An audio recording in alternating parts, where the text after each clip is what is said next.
Much of America and the world is today beguiled by their wishful thinking and our modern technologies.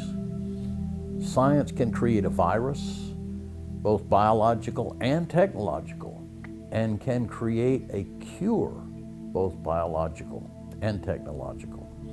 It can do many things, but it cannot bring people closer together. It can only polarize them into further and further wishful thinking and backed up by more and more divisive technologies. Science cannot further the love of one person for another, nor the understanding of one person of another, not without their willful acceptance of the love and understanding. Today, hatred is leading millions of Americans and other people of the earth to despise each other. Hollywood must help Americans to understand that their fantasy machines are just machines, and the fantasy is simply the imaginations of the many, many who work to generate those fantasies.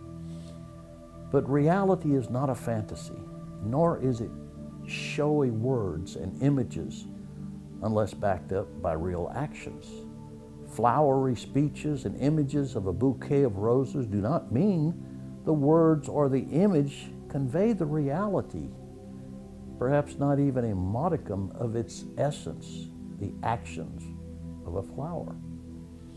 Humans today are overwhelmed from birth with the unreality machinations of television and movies and news clips and sound bites and political speeches, yet most, if not all of that, is produced and it has no basis in reality.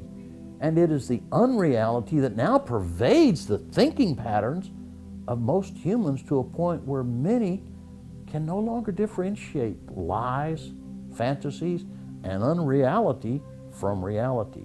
And our education systems are as mired down in this unreality as are the humans who teach others and those who absorb the unreality, seldom knowing a lie when they run across it. Our institutions of learning at every level are readily available and willing to thrust credentials ahead of knowledge, insisting that what was once called the soft sciences are as firm in their bedrock of innuendo and dogma as is our hard sciences with its mathematical precision and reproducible formulas and truths. Today, education is as grounded in reality as the mathematical precision upon which it is based, which is little to none at all. Humanity's hard sciences do possess mathematical precision, but such precision can be twisted and even turned back in upon itself by some humans and their precise tools, such as computers. Sadly, humans fail so often to realize that a computer-generated program is still only reality up to the level of its written programming. But once that programming is placed into actions by one or more humans, it can depict almost any form of lie, fantasy, or beguilement. Yes, mathematical precision is there in the computer, but what is finally produced may be absolutely a fantasy of total unreality. Yet our education systems no longer are capable of teaching the differences between reality and unreality. Thus, millions upon millions of humans no longer possess the tools and therefore the ability to question their perceptions and finally their conceptions. We live in a fantasy environment of unreality wherein each day we sink further and further into wishful thinking / conceptions and patterns, our actions, our perceptions to fit the environment in which we live. The hey ma effect, once touted as the silliness of on-camera simpletons, today almost all humans, especially in modern societies, are either on camera or directing / producing camera-driven programming, just as you're seeing.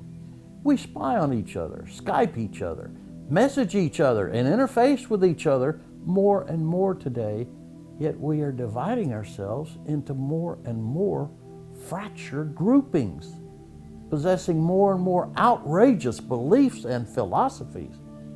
And almost all of these are soft science, unrealities. Yet we cling more and more to their reality as part of our own newly discovered reality. Today, most written TV and movie-laden humans believe the unreality of judicial lawyers. As they are well educated and empowered with greater and greater wealth and power, no question about that, and they believe their own unreality based upon their ambitions and their greed for wealth and enhanced empowerment. Both espouse and hold to the new reality of the written word, the TV programming, the news clip, and the movies about modern lawyers selflessly dedicating their lives to truth and the betterment of society, because that is how they are predicted. They are depicted in these media. But the reality is far different from such window dressing. Judicial lawyers today will espouse any words and or actions that further their ambitions and greed. They can be bought. Thus, they will preach, espouse, and shout to the heavens their client's truth today, and then another client's truth tomorrow if someone else is paying them. And the truth may be diametrically opposed to each other.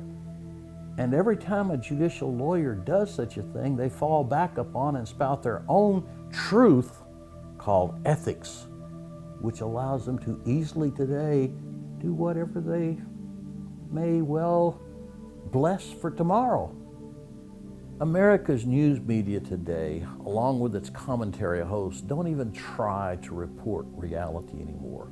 Sensationalism appears to be their only goal and justification for providing even more unreality in print, TV, and even documentary filming today. And there appears to be no judicial lawyer today willing and are capable of accepting a lawsuit accusing someone, anyone, and especially any judicial lawyer, of lying and are fabricating the most outlandish stories and client-driven unreality today. Any person, company, agency, or nation can be accused and tried in print and other media without any defensive judicial forum wherein they can seek redress. The news media today universally reflects the absolutism of America's unreality-based courtrooms. And much of this inability to seek redress is driven by the judicial legal profession that runs the courtrooms of America. And the lengths of trials today, which can actually take many years, if not decades, and millions upon millions of dollars to reach completion, that's the norm. The delays now built into these courtrooms, but also into the beliefs and philosophies of modern judicial lawyers, have become standard procedure and practice in the legal profession. No judicial lawyer serving on any bench in America can, nor will they seek to curtail the long drawn out time frames and processes overwhelming our courtrooms today. Yes, courtrooms are overwhelmed, but amazingly, judicial lawyers are growing richer and more powerful with each progressing year, while justice has become almost an afterthought in modern courtrooms. And reflecting that unreality, the news media follows in lockstep with the judicial legal profession. So again, our systems of government and the media that report on such institutions are so overburdened with unreality that citizens have become fed up and now cluster into hardened camps of unrealistic beliefs and expectations of their own. How will all of this work out? Reality will come down upon America and upon the world as an avalanche of financial loss, overwhelming pain and anger, and finally, I fear, a war, perhaps even more devastating than the previous world wars. Reality is Mother Nature's way of bringing unreality, even humans, down to a terrifying reality. There are things that are abhorrent by the majority of humanity, and sometimes they cry out for truth based upon actions, not false words thrown about by judicial lawyers and media-driven unreality, created spinners of untruth. When the pain of living becomes great, then humans begin to seek some semblance of security in Mother Nature's harsh realities. Dreams and wishful thoughts and philosophies come crashing down when they emerge into the glare and fire of reality. Southern California is today a dreamer's paradise, but the dreamers who move there and pursue their dreams of security and the good life in the deserts of California today face the reality of uncontrollable fires that have occurred there for tens of thousands of years and only recently were held at bay by the short-term delaying technologies of the last 60 years. Every hard science in America knew the delaying actions used in California were only stopgap measures, with the reality of drought and climate change inevitably incinerating the unreal dreams of a Southern California paradise. Southern California is what it is and has been for thousands of years, a desert with wildfires roaring through its mountains and canyons since long before we humans flooded into Southern California, Long Beach for me, in search of their quest for unrealistic dreams of gold to be picked up off the ground and fame to be had for each and every ambitious, beautiful woman and handsome leading man. Reality is something that we must learn to seek again. The flowery words, the speeches from our presidents and politicians, judicial lawyers, everywhere, do not reflect reality. And that's the problem. Most Americans have stopped looking for reality. We only want the words. Give me some flowery words. That'll take care of me. And there are so many Americans that take those flowery words and hate each other. And yet they don't question why. And that is where we have become beguiled, and we are beguiling ourselves. Reality does exist, but you have to search for it.